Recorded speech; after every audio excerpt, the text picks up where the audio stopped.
So, hello, I am here with David Haynes, who I have known over several years. I actually think that we may be getting somewhere between 5 to 10 years now. I've lost track.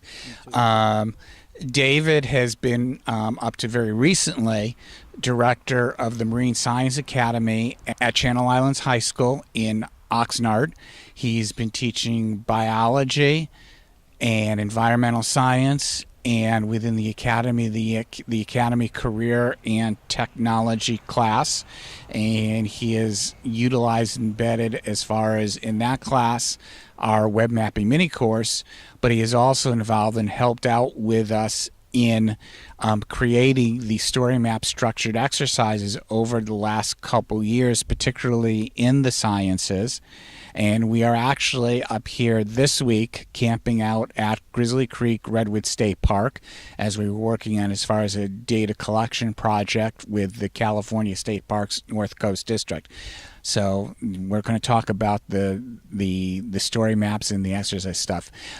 David, the first thing I want to ask, in such as far as is related to science, is that you have been with us at the Esri conference, both the education and user conference, a couple times.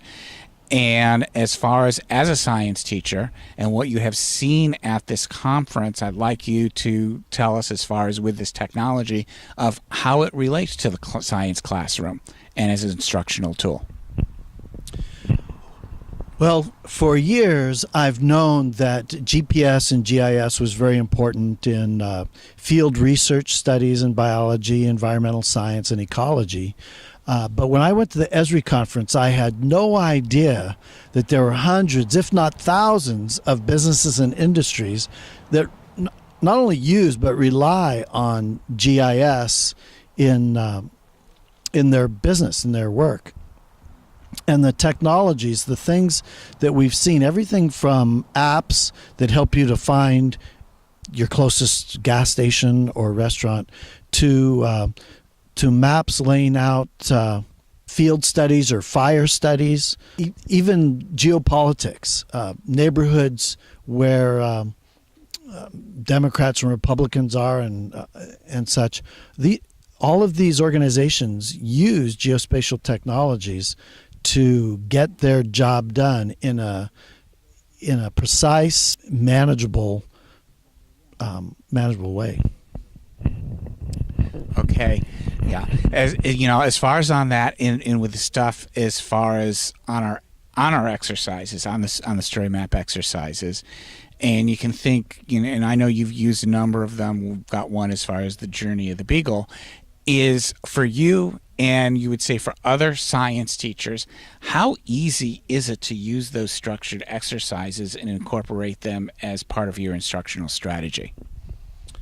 Well, I like the structured exercises because they really make these technologies accessible for the students and for the teachers. I had originally looked at this whole process as being a builder, that my students would learn the nitty-gritty of how to create these maps.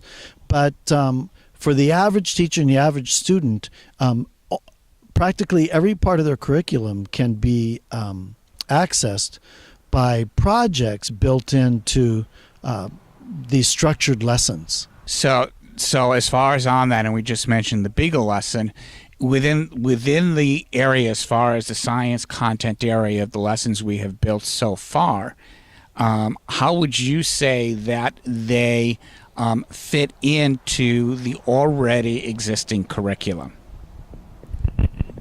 Well, as I mentioned, I believe that just about every area of the curriculum in environmental science, ecology, biology, even areas of physics and chemistry can become a project built into these geospatial technologies. And NGSS standards that all of us teachers are working with now require us to bring in engineering practices and techniques. And this is a great way for teachers who really don't have a background in engineering, especially if they're biologists or ecologists, to incorporate engineering practices into their projects and into their lessons.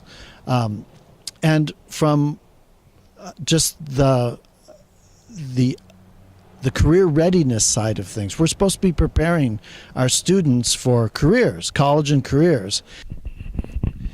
Now, as far as on using this lessons, and as far as with the students, what would you say are the response as far as the students, their ability to follow through and meet the expectations as far as the lesson, and also sort of a sense of the time frame to do one of these structured lessons, and how, and in general, how the students respond to these lessons? Well, as the students begin these lessons, especially the structured lessons, I have this picture of a chemical reaction graph where it's uphill at the beginning, but once they get the hang of it, then it's downhill really fast on the other side.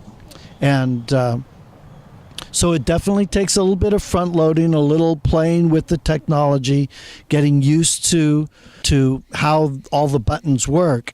But once they've done one or two questions, then they just speed through the rest of them. Certainly, any one of these structured lessons can be finished in a class period. But even still, it gives the students a chance to take it home and play with it on their own computers at home. And if they don't have their own computers, then students can work at their own pace. If you're using more individualized work in the classroom, then students can work at their own pace, work through one or two or three structured lessons, while maybe others are a little slower at picking it up and maybe just get over a couple-day period maybe the first structured lesson done. But even for those students, I believe it picks up and becomes quicker and quicker till it actually becomes very easy as they become adept with the computer framework. Would you say, as far as at least at the high school level, that you find as far as the technical skill set requirement of the students is how does that fit in, as far as do they seem to have the computer skills that they need to be able to complete these lessons? Oh, absolutely. Most of the kids nowadays are very technologically adept. They're used to using these web-based programs.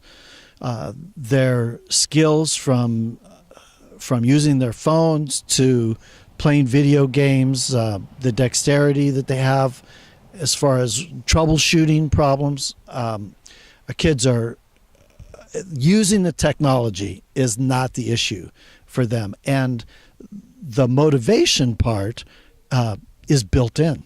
The kids are engaged almost as much with these mapping skills as they do with some of the games that they play or programs that they work with just in their free time. Okay, David, I thank you very much. It's been very much a pleasure working with you with the Marine Science Academy at Channel Islands High School. And looking forward to continue partnership and involvement of continually improving and making our geospatial technology, web mapping, and these structured story map exercises working for the teachers. Thank you. Thank you.